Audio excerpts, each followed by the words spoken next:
Hi, my name is Chenevert, and I just want to address some things. I've been getting some positive and negative feedback, media-wise. And, I do know that there are family members who are trying to do an epic on our relative Flo Ballard. And I want to put out there some more positive things because I think people are like, what's going on? What's being said? And she's crazy. She's saying this and that. So I know they're trying to get the best film out there, the best investments that they can for the film. So I want to put out more positive things out there about my family because I'm sure there are things out there that the media doesn't know and that her fans don't know about our family. And a lot of the family members are private too, but the young generation have been speaking out there about that. And our family just doesn't stop at Florence leaving the Supremes and, her, passing and things like that. Our family tree go a lot broader than that. We have a family member by the name of Marlene. She keeps our history records of what goes on in our family.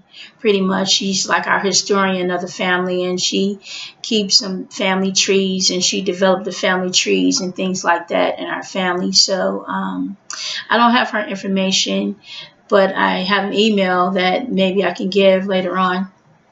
I have to look for it, so I'll probably do that in the next video. And with her permission to do so first, because she's a very private person and she doesn't like things on the media circuit.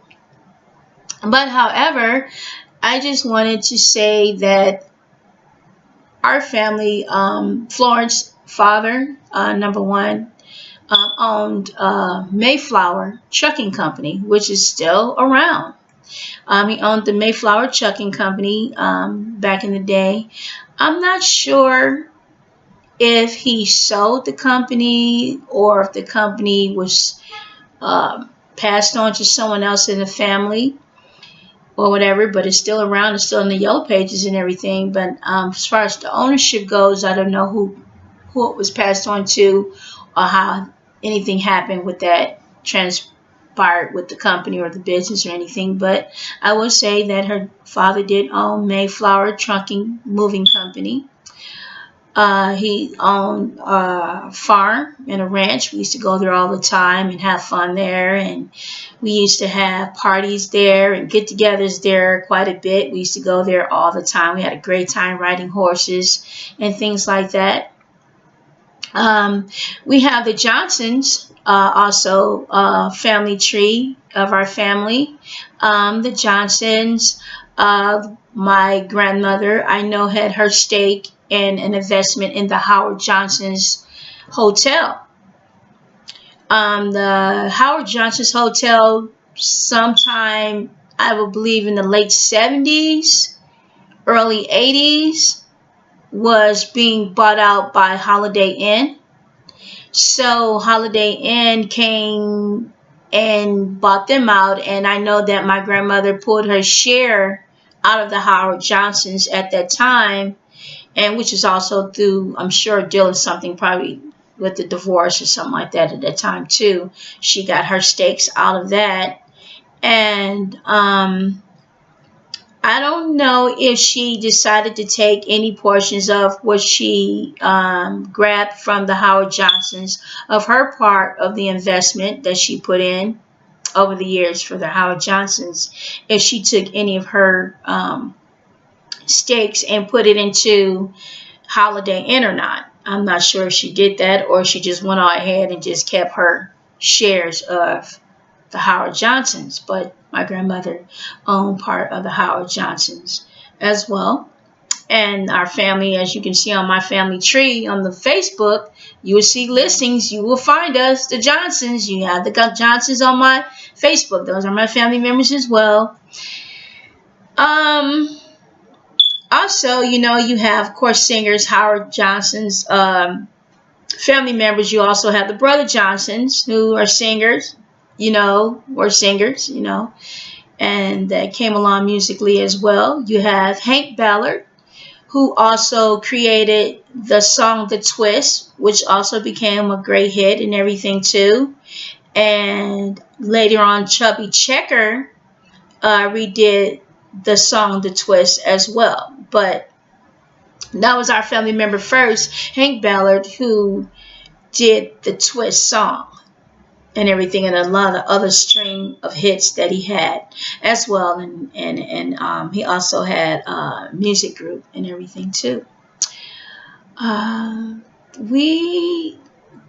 So it's not just about the Supremes, but we expanded from that. And I think that's a great thing to know. So if anything is going to be written about the family or movie-wise about the family, I feel that those other elements should also be in place with our with the epic of whoever's making the movie about Florence or whatever, because it's not just about Flo leaving the group and then she passed later on and things and so forth. You know, we have some great things that came out with the family of entrepreneurship and things like that, you know. So I wanted to get down to that. Ronald Jean, we have our cousin Ronald, and I do believe Flo's brother. Didn't they form the Gap Band? I think they formed the Gap Band, if I'm not mistaken.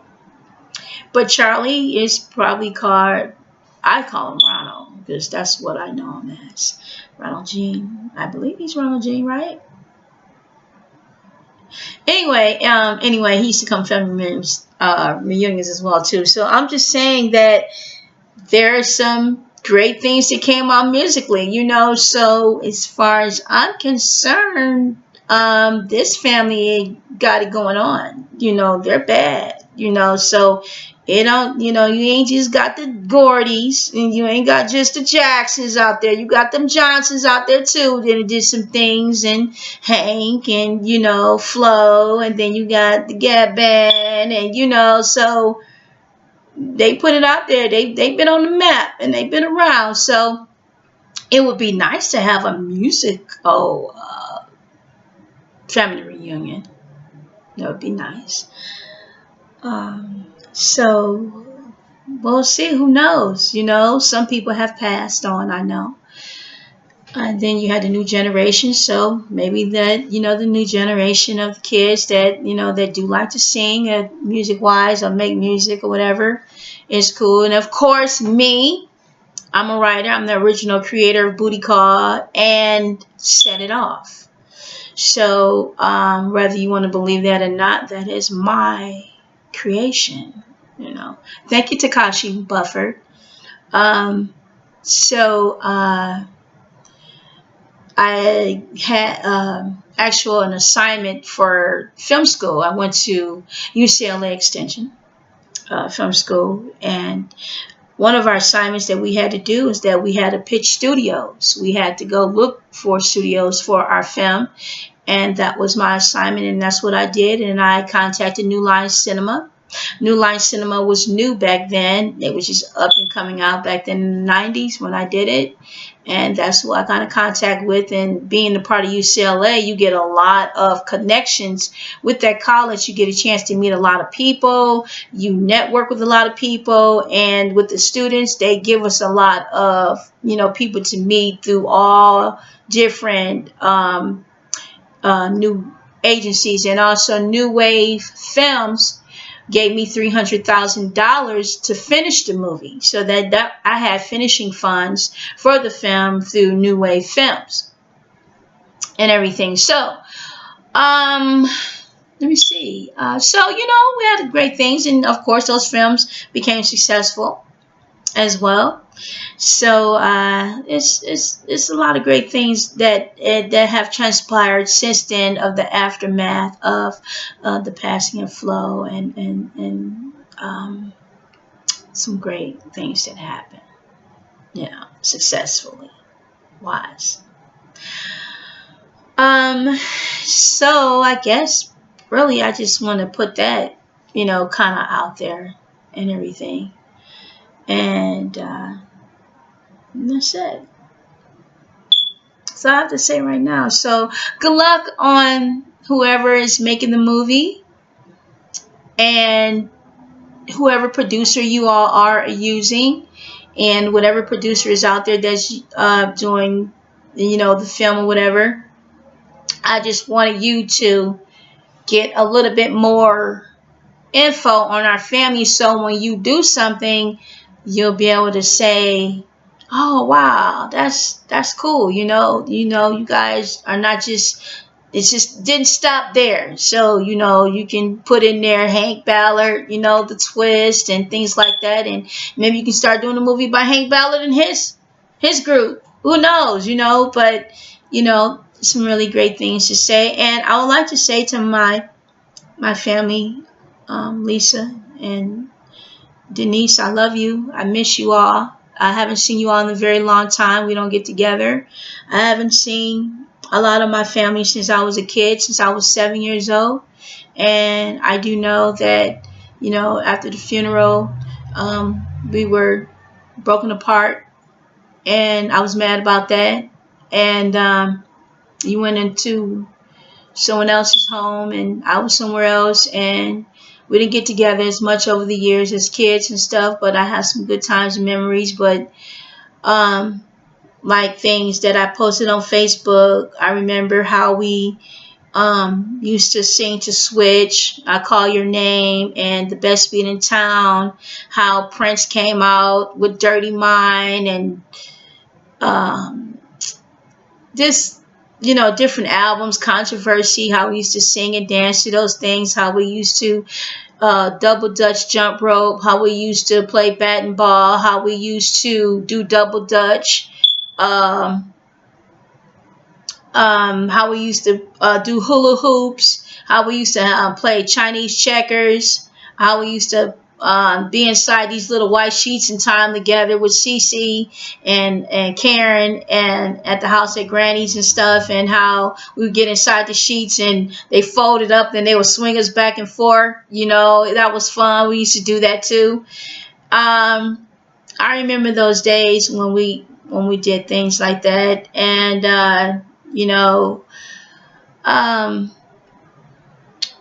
just different songs, how we used to dance in the living room, and we used to do the bump and stuff together, and do the bump to Flashlight or to Car Wash, and different songs that was out there. And back then, our uncles and dads used to dance and do the penguin and the breakdown and things like that too.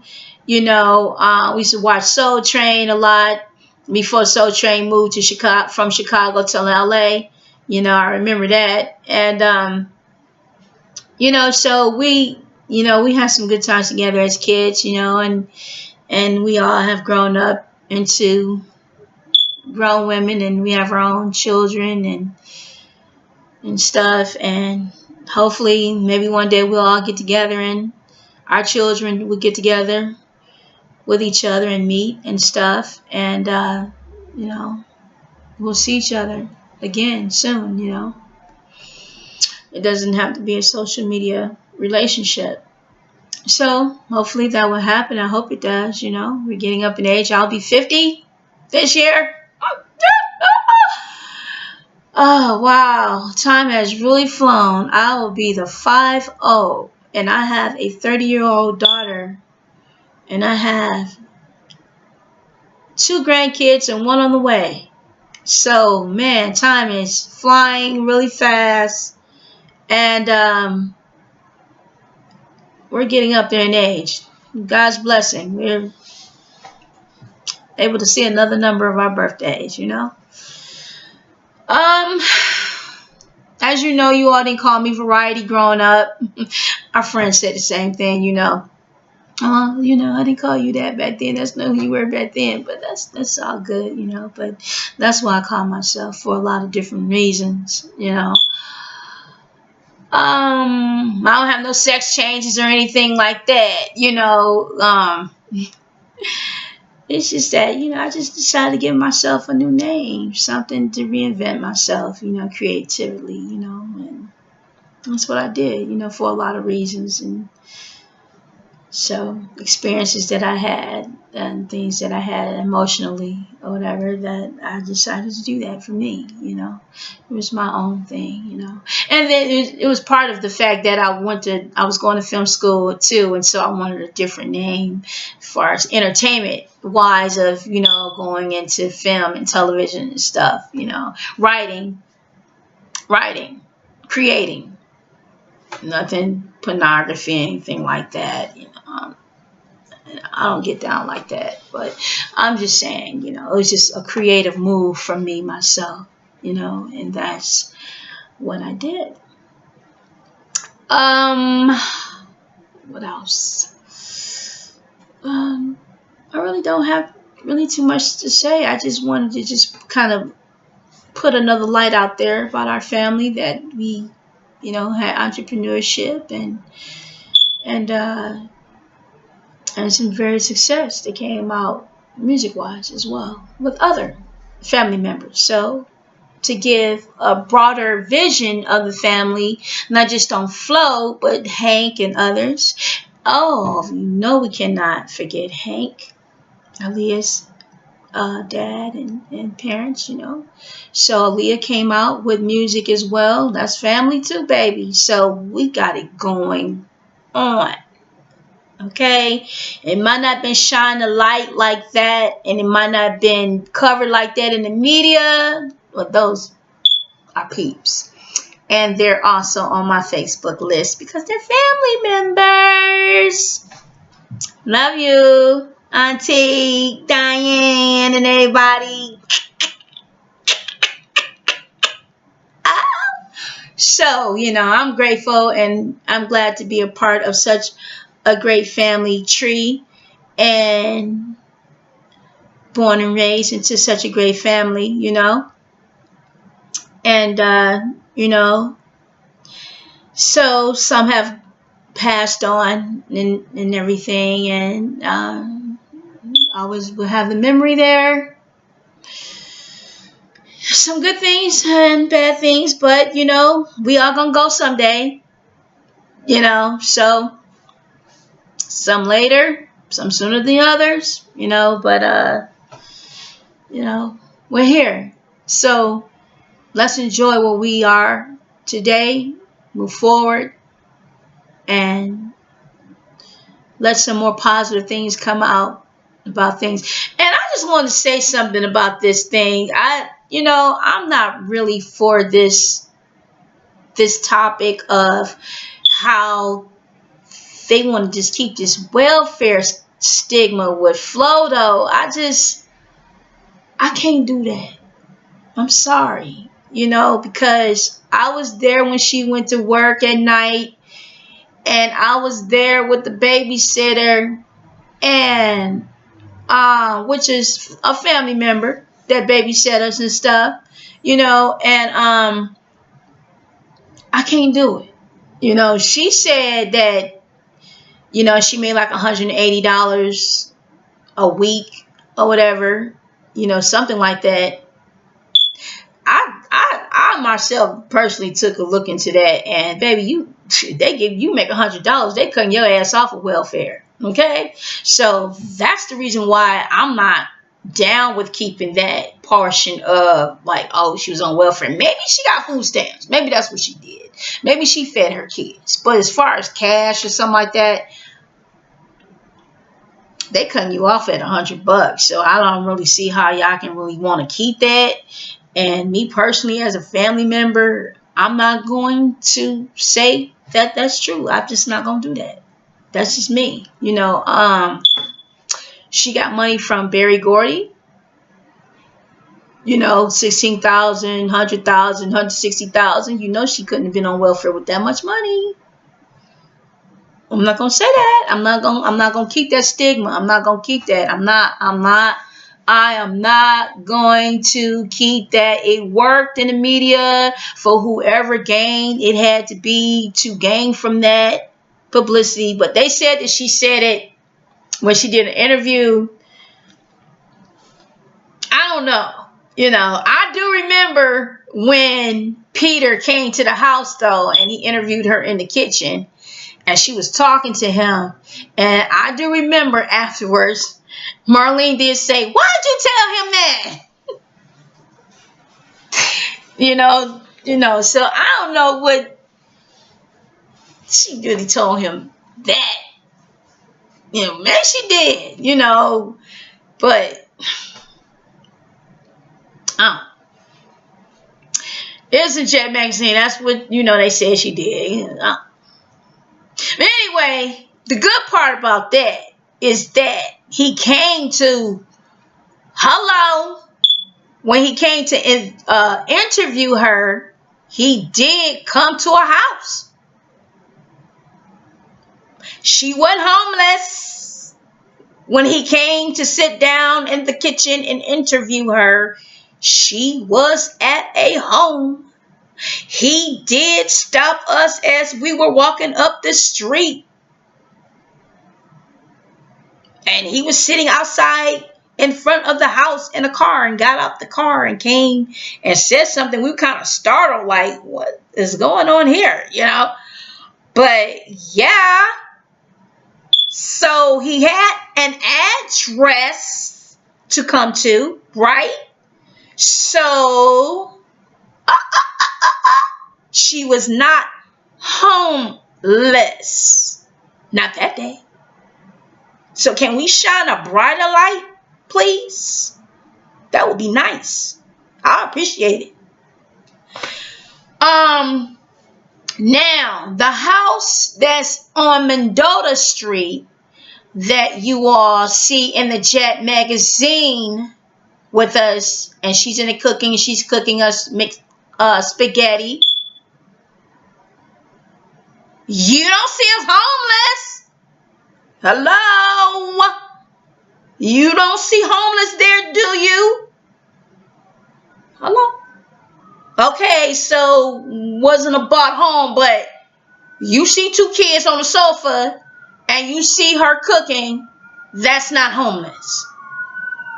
So can we please do some correction media-wise and get this straightened out? Producers or whoever it is, whether I do a movie or whatever, write a book or whatever, next book, next chapter or whatever it is, whoever want to do the next whatever they want to do. Please, people, as you can see, she's in a home. As you can read, hopefully you can see that he said, I came to the house. I tracked her down. I tracked down her address. Okay. She was housed. Okay? Housed.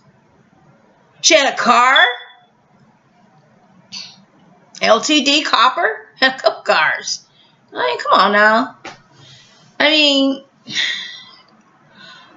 I just feel that people, when a child is small, this is how people manipulate. People manipulate children when they're little. Okay?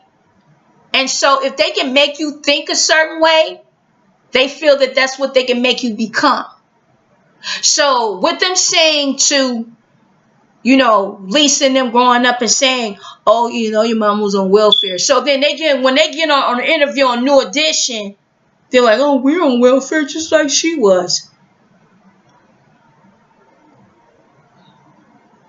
That didn't have to happen. Because if it was told correctly, or I wish I had been there to intervene in that, because I would have been, look, girl, look, do not. In fact, look at this video.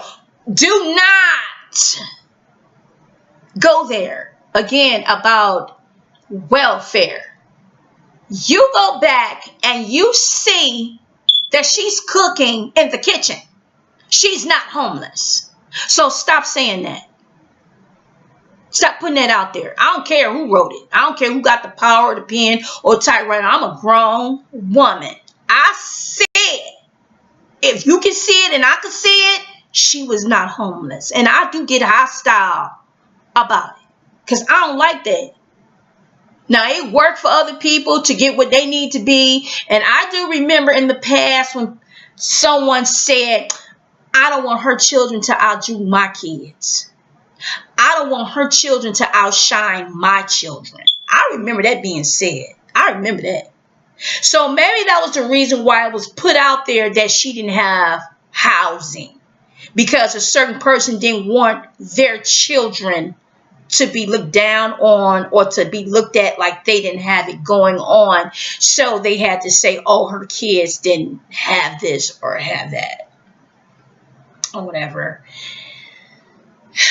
And then, you know, there's another video that, you know, there's an eviction going on with family, you know, with Lisa. I don't know why that happened. I didn't know anything. And you know what makes me angry and I'm very upset about is that I don't understand how we just don't.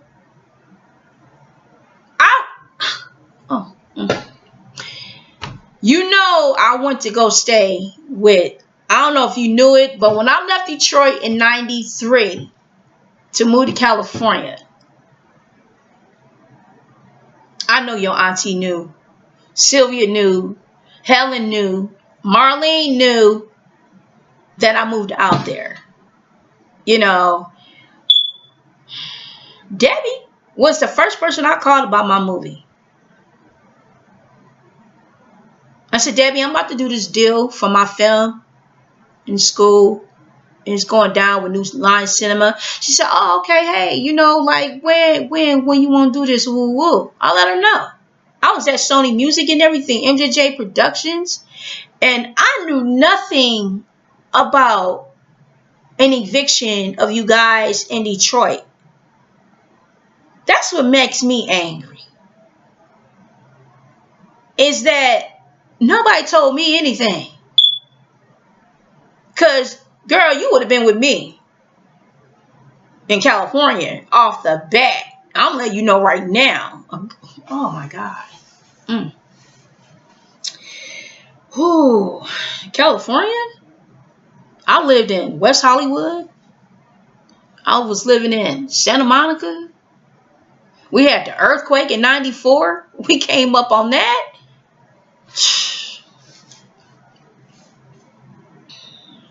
Wherever you were, I don't know why they didn't say just call me and you just came out there. And man, I mean, my friends that I went to high school with and college with moved from Detroit to live with me. So I definitely would have been there for my family. So I'm letting you know from me, I would have been there for you.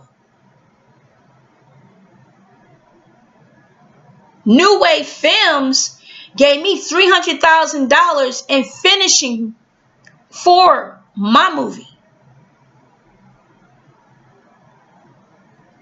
I had more than enough to help my family out. And I'm not that kind of person. I would look out for you. Had I known, I would have. But you know what? I think people just feel like, oh, okay, don't tell that. You know, don't tell something like that positive. No, I would have been there for you because I love you. Trust that. I'm not that type of person to be like, oh, I make it up the ladder, I get up the ladder, and so, oh, I got mine and I forget the rest. No, I'm not like that. Maybe other people are like that. I'm not like that. I'm not like that. Because I know how to take care of myself. That I do know how to do. And I would have definitely been there for you. And I'm there for you now if you need me. And your kids, if you want to go that route. My daughter is very responsible. Now, my daughter is living in Detroit, and I don't like it. I don't know why she want to be there, but she's there right now. And I'm really trying to be like, look, girl, you got 3 kids. Bring your kids out here where I am. I'm in Las Vegas. And California. And I've gotten married over the years. You know, had a marriage over the years. I've lived in Germany. I've lived in Africa. I've lived in France. I've been all over the place, moving all over the place. But that's just me. So,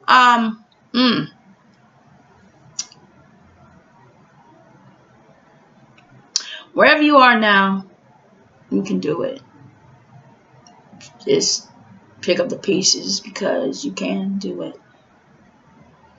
And I always had a vision that I was going to do whatever it is I need to do. That's why I had counselors at school. And then the 3rd grade, it was discovered that at first I wanted to be a baby doctor. And my teacher, Miss Gardner, said, come in, let me show you something. This is how it look when a baby is born. I looked at all that blood. I was like, oh no, that's too nasty. Too messy. Don't want to do that. So she said, well, how about entertainment? I said, that look more like it.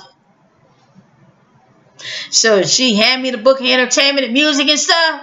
I was like, yeah, that's it. That's it. Yeah, you can keep the doctor thing. You can keep that. But all that blood and placenta and all that nasty, yeah, you keep that over there. I ain't trying to be, yeah. So she started laughing. My teacher, Miss Gardner, she was cracking up. Love you, Miss Gardner. She's gone too, but I love you, Miss Gardner. That's my teacher. I loved her. She helped me discover a lot of things about myself in the 3rd grade, my creative writing. She said, girl, you got an imagination. You can write. Creative writing, yes. Just stick with it, girl, because you definitely have an imagination.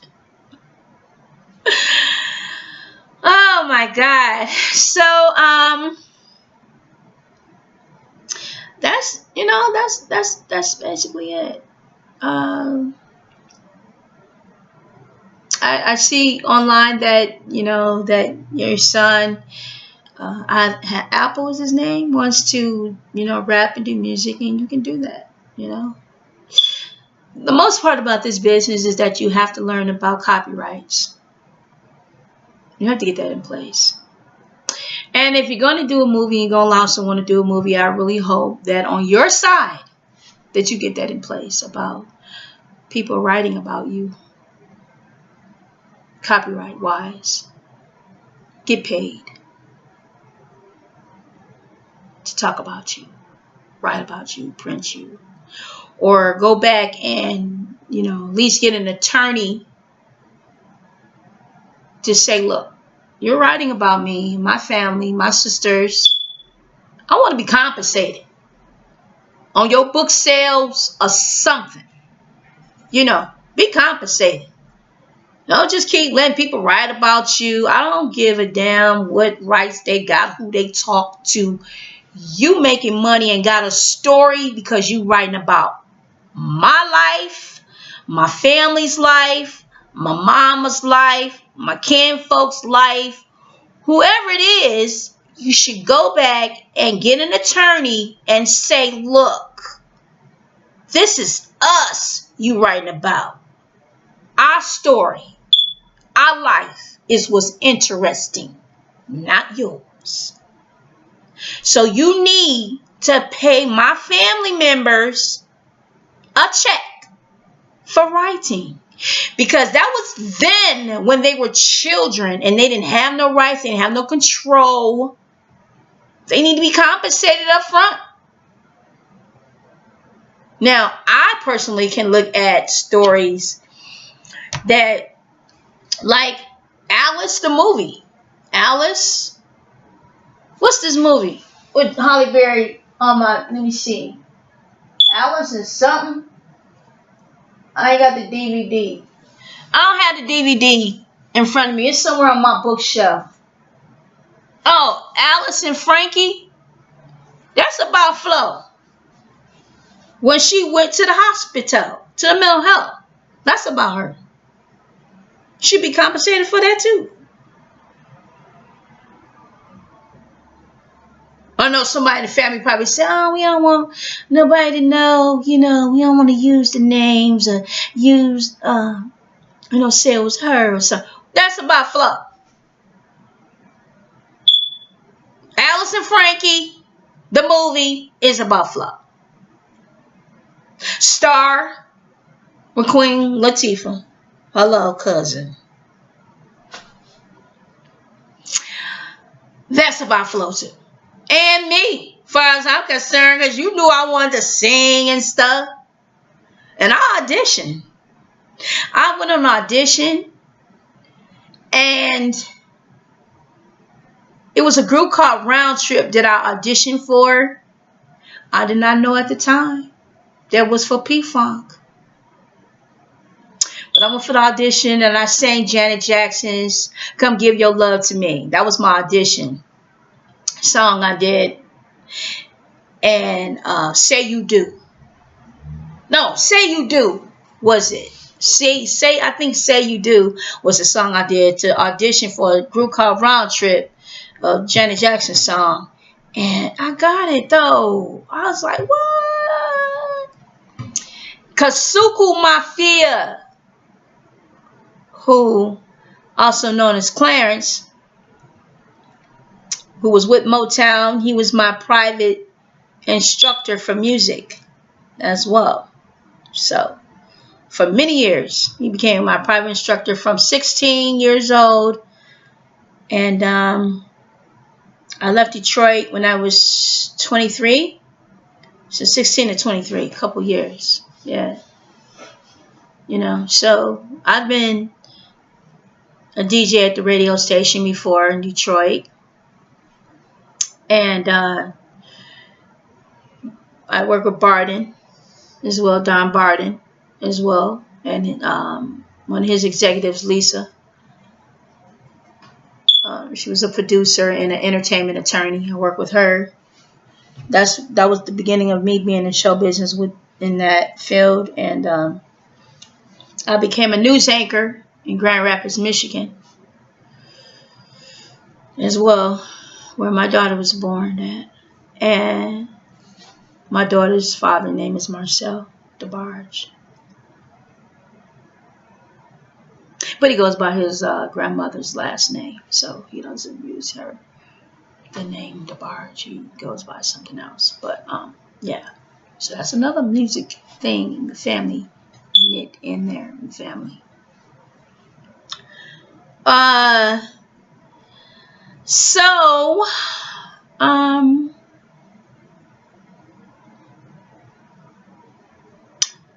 that's about it. I think that's mostly what I'm going to close on. So hopefully I get a positive comment. Hi, Miss Wilson. I don't know why you think, I don't know why you think what you think. I don't know why you think what you think. But everyone got their own comments and own feelings about things. So, but it is what it is. And like I said, my family got it going on. They always have. So basically the aftermath is other musical and other talent has come along, and hey, good things that I'm saying that maybe people are offensive about. But it's okay. People can be offended. And also I wanted to say before I close is that the last Jet magazine article that was done, that grocery store was Fairway grocery store. And that grocery store is located in Detroit off of Puritan,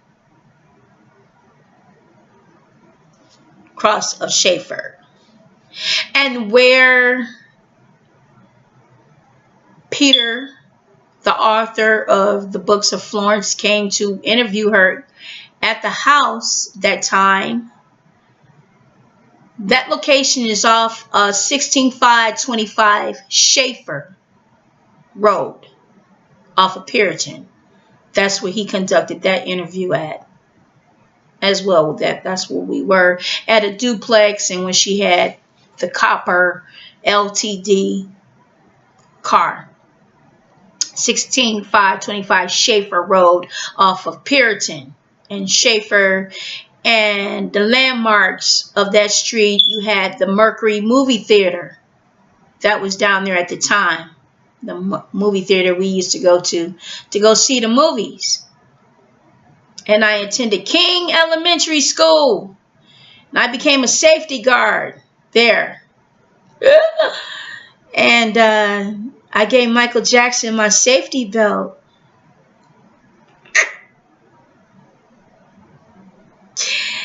And that was so cool and sweet, because he said, one day you're going to be my girlfriend. And Joseph was looking at us. He was staring. And we were sitting at the table. It was so trip. And Joseph was just looking like. And he got ready to leave. And he said, Michael, it's time to go, you know. And I said, I got something for you, because I knew I was going to see him that day. So I took my safety belt. I wrote my name on it. And I put a heart in there with a pencil. And I gave it to him. And he said, oh, thank you. He was like, I'm never going to forget you. I'm never going to forget this. And he didn't. So when he did the Dangerous tour with the safety belt, turned into gold. Yeah. So yeah, that was cool. Yeah, I love Mike for that. That was so sweet when he did that. When I saw that, I was like, oh man, what a moment. You took my safety belt I gave you and put it on and made it gold. That's what's up. That's what's up. He was supposed to be in the movie Set It Off, by the way. He's supposed to be the banker. I don't know why y'all messed that up, but anyway, he knew that. But that was cool. That was cool. I love that. That was so sweet. And he didn't forget about that. But that's in my book. And what else took place with that?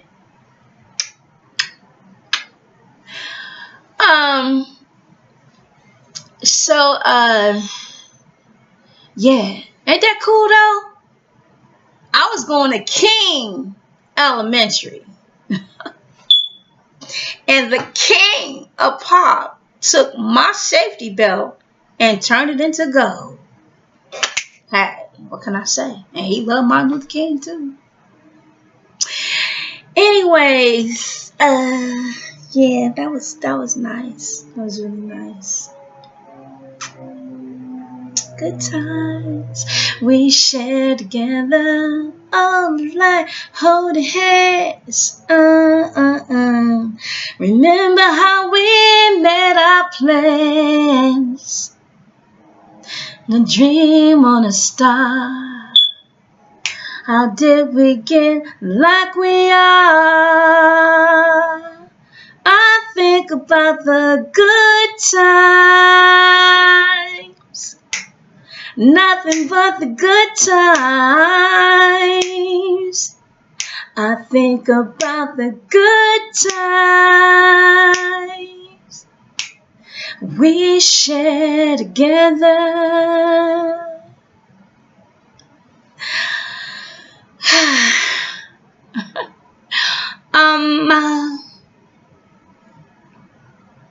That's it, folks.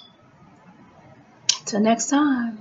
So I hope that the producers can take a little bit of these elements and do something with it, you know. I did, then closure, I just wanted to say that I did Jermaine music video, The Party Continues. I did Total Sitting at Home music video as a dancer with my boy Robert Jones. We danced on Soul Train together. You know, when we did that, You know, he was my Soul Train dancing partner too. And we did some music videos together and stuff like that. You know, we had fun. So when I left Detroit at 23, I had a good time. I lived. You know what I'm saying? I had fun. I had fun. Met a lot of people. Marcella Hall, who became my friend. And she's like my co-manager, you know, because she danced in music videos and stuff too. So it was so cool that we would find gigs and stuff, or get gigs, or they'll hear about a gig and be like, oh, my girl will be good for this gig. She'll be like, yeah, let me put her in for it. You know, we would just put each other's headshots and stuff in and resumes in to get callbacks and stuff. We had it like that type of network like that. We had a lot of fun. Darren Dean McCormick, my boy from Detroit, came out with me and my daughter out here. We went to high school together. You know, Cody High. We went to Cody High together, and we went to college together in Detroit. So he came out here. My boy Nick Jarvis came out, you know, as well. So, you know, he pursued acting and things like that. Met Christina Applegate, you know, hooked up with her. I guess, you know, he stayed with us for a minute. I guess he moved in with her, became her boyfriend or something, you know. So, you know, a lot of different things happened, you know. And then, you know, I started college at UCLA. Then I went on ahead and started at Sony Music and stuff. And then, you know, I had already had broadcasting under my belt, you know, as an anchor and doing some production and stuff. I worked on Zebrahead in Detroit, Michigan as well, movie, and Hoffa. You know, were my two first films that I worked on as far as production-wise. I worked on those movies before I left Detroit. So Detroit is still my stomping ground of where I got my experience from in Grand Rapids, Michigan. So, yeah, that's how I got started. So I just didn't jump in LA. So I want people to know back home in Detroit, if you want to get started, you can get started anywhere. You know, you can make it anywhere. If you can make it in Detroit, you can make it anywhere, you know. So, you know, you do network and everything and different people. And then just keep going forward and just, you know, build your reel. Things are so much different now than what it was back then in the 80s and 90s that, you know, you can market yourself. So go ahead and just, you know, just keep doing it, you know. Just keep doing music-wise, you know, meeting people, networking. It's all about network. You know, it is who you know. But it's also about network, you know, and everything. And the best people to work with, too, are those who have made it and been successful, and they can help you get to where you want to be. Because a lot of times now people, they've had so much success, they want to see other people become successful. So those people who want to be successful, that didn't become successful, that are haters and didn't make it or whatever, then sometimes they'll downplay and talk about people. And I saw somebody say I was a wannabe. Baby, I am not a wannabe. I did what I wanted to do. Okay, my movies got done. They got made. Okay, they made over $60 million a year. I met Takashi Bufford across the street from my house in West Hollywood. I spoke with him. We were just talking. I don't know. I was coming from somewhere. We just connected. The energy was there. Right place at the right time. You know what I'm saying? So you sound good. You do things as a writer. Things happen, you know. It happens. So I'm not no wannabe nothing. I got it done. I paid for my own college at UCLA. Even if I knew Michael Jackson, I paid for my own college tuition at UCLA. Okay? I got up at Sony Music. I still have contacts at Sony Music with executives there, Jerry Greenberg and other people. Okay? I don't have to, oh, front desk, oh, take a message, call you. No. Hello, how you doing? This Variety. What's up? I got an artist. I got somebody I want you to meet, talk to. I still got those type of connections. So no, darling, I am not a wannabe. Now, I know what you consider a wannabe, but as far as I'm concerned, I got what I want without you, whoever you are. Didn't use your name to get to where I wanted to go. Then use your name to get to the top. didn't use your name to get to Sony Music. Hello, Jeffrey Daniels, my boy, holler at me. Because we was there together with Michael when Jeffrey became the executive of Sony Music MJJ Productions. Michael flew him in from Japan to be an executive. And I met Jeffrey in the music room when he was listening to music. I walked in, I heard all this music. And to put a nutshell in the box to wrap it up, I am the one who had the last word, say so, who was going to go to radio and be heard on the radio station and be played on the radio station. NSYNC, Justin Timberlake, that was me who said give them a green light and get played on the air. I had to decide between him, Ribby Jackson, and who was that chick back then? Vanona Apple at that time, who Sony was going to spend their money on and start marketing to make money and to market them to do the next album and stuff. And I worked with Kitty Jackson, with her. You know, we was in that together, you know. And so Kitty was like, you go ahead and do it. You know, just listen to all this stuff and make a decision who's going to do what, package it up and send it to radio and everything. So Justin Timberlake is famous because of variety. Chenevert. Now I want to put it out there and get a little ego out there, since people want to have an ego and act like they in the know. Well, now you know that was me who did that. So I'm not a wannabe. Correction. And I said at that time that I decided that they would go to radio airplay for the first time to be heard. I said, Justin is going to go further. And he did. So I got good vision of who can make it and be successful in this industry. Now, I like being behind the scenes of the industry because I got a chance to learn.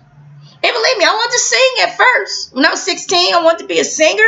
But when I started seeing how the record label is ran and how things are done behind the scenes with publicity, articles, licensing, working with the executives, doing marketing for distribution for the videos, home videos, and distribution on the music, and putting all these CDs together, putting things together for the radio station packages, their CDs, their headshots, you know, just everything, marketing, and just how everything just works all together as a whole at a record company, at a record label. And then, you know, on the side of me being a DJ at a radio station, being able to see how it works as an artist coming in, getting publicity, talking to them live, getting posters out there, working with companies such as Aslan Marketing to market and distribute their, you know, CDs and things like that in these big old boxes. And sometimes you pass them out, sometimes for promotional, going to listening parties and things like that, you know, for artists and stuff. You know, and then still doing my own thing and dancing in music videos and stuff, you know, and then me as a student, then I'm writing myself film. Who the hell you calling a wannabe? You don't know me. Anyway, I'll tell it for myself. Want to be nothing, honey. Want to be starting something. That's what people need to do. In fact, I want to give a message out there to fans. Want to be somebody. Want to do something. Do it. Just do it. Okay? Just do it. Okay? Have a dream. Have a vision. Because there are some people that don't. So, if you want to do something, at least you have the drive in you to be that. At least you want and have an aspiration, then be it. Want to go get it? Do it. Because I did it.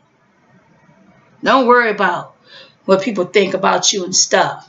Like what you got in your bank account and how much money you make. Why you need to know? It's not your money. Say I made it. Don't worry about that.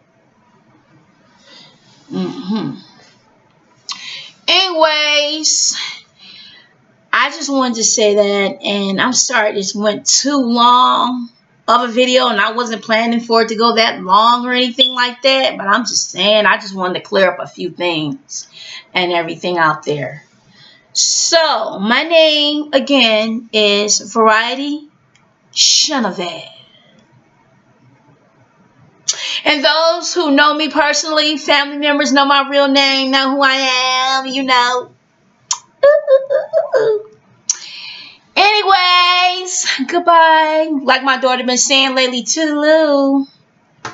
So take care, everyone. Love you, and thank you all, Flo Ballard's fans, and my cousins' fans, my sister's fans, everyone fans. Thank you so much. I love all of you.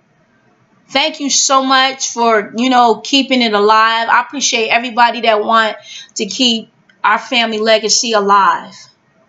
You know, and if you need me, hit me up. Email me. I'm on Facebook. Variety Chenevert.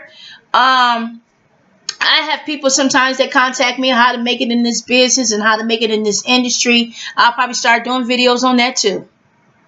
But basically, you know, I'll tell you, you know, hook up with the meetup. Meetup.com. Go that route. And, you know, start a group, join a group, and start meeting people and going out to mixers and clubs and everything, you know. And just network. And just keep doing it, you know. And look at what works, look at what doesn't work. You know, some things, sometimes people make it overnight, sometimes they don't. Sometimes you find out you might like another area of entertainment. And do that. You know, maybe we should do a reality show on our family. Something. I don't know. What y'all think? But then again, some people will say, oh, you know, who is she? You know, is she really family? Is she, you know? Girl, I'm the oldest. Anyway, take care. Love you all. Bye-bye.